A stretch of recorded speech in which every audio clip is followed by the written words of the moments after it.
Healing your feminine lineage is not merely an act of introspection, it is an act of reclamation.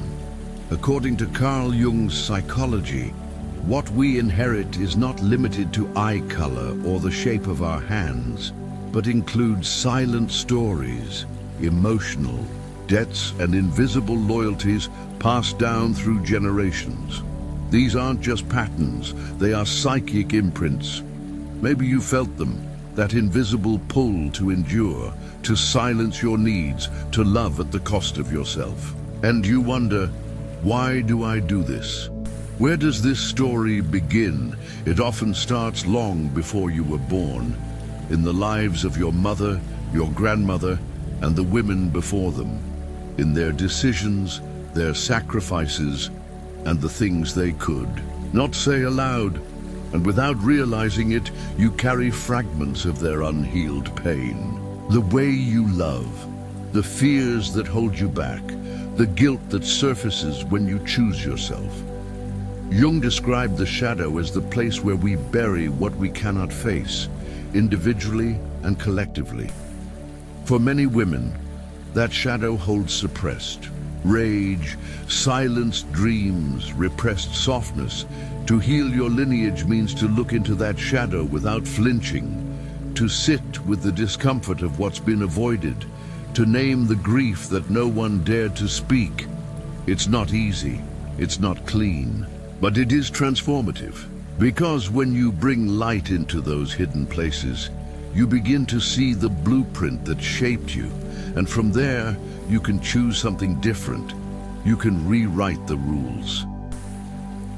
This journey asks you to question the beliefs you thought were your own. Were you taught that love is proven through sacrifice, that your worth depends on how much you give, that your voice must be pleasant, your needs small, your dreams secondary? These are not truths.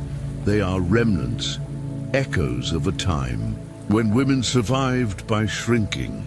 But you are here now, and the fact that you are listening means you are already disrupting the cycle. You've paused long enough to notice what doesn't feel like you anymore, and that awareness is everything.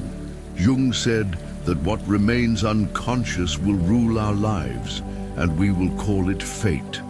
But once we become conscious of it, we are free to choose.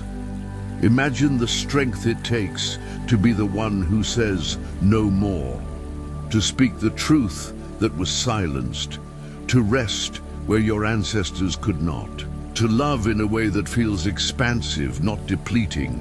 This is the real work, not rebellion for the sake of rebellion, but liberation rooted in love and awareness. Healing does not mean blaming. It does not mean resenting the past. It means understanding, seeing clearly, offering compassion to those who could not do what you now can, and then doing it anyway. There will be moments when the old patterns tempt you, when you feel selfish for setting a boundary, when you fear being too much or not enough. But remember this: every time you choose authenticity over obligation, you heal something ancient. Every time you honor your needs, you whisper to your lineage, it's safe now. The feminine energy in its essence is not weak. It is not meant to be subdued. It is intuitive, powerful, wise, and when it has been suppressed for generations, it erupts in pain, in confusion, in longing. But when you give it space, when you allow it to breathe and move and speak, it becomes the very source of your healing. The individuation process, as Jung called it, is not about perfection. It's about integration. It's the sacred work of becoming whole, of bringing together your light and shadow, your joy and your sorrow, your inherited patterns and your chosen truths.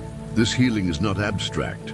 It shows up in real ways, in the relationship where you finally say what you feel, in the decision to choose rest over proving yourself, in the moment you trust your intuition even when it goes against logic, These acts may seem small, but they ripple through time.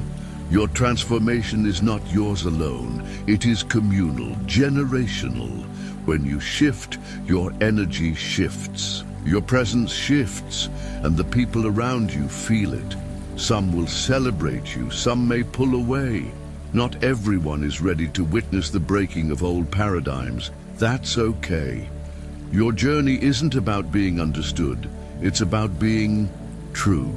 So what does it really mean to heal the feminine lineage? It means to pause before you say yes when you mean no. To let your tears fall without shame. To own your voice, your softness, your power. It means to see the women who came before you, not just as mothers or grandmothers, but as full human beings who also carried dreams, fears, wounds, and it means forgiving them. Not because they asked, but because you are choosing to no longer carry their silence as your burden. Jung taught us that healing requires us to turn inward, to face what we've denied. The unconscious is not our enemy.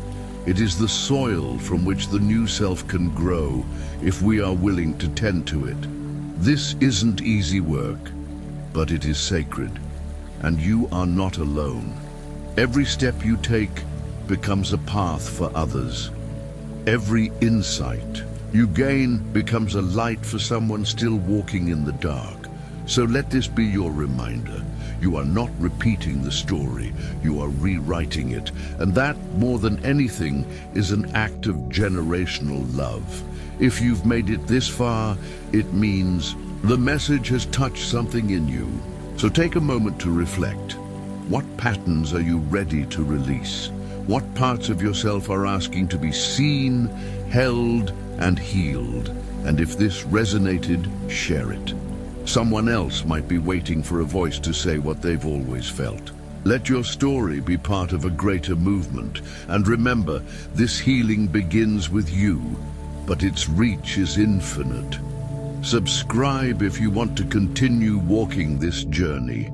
And above all, keep listening to your inner voice. It knows the way home.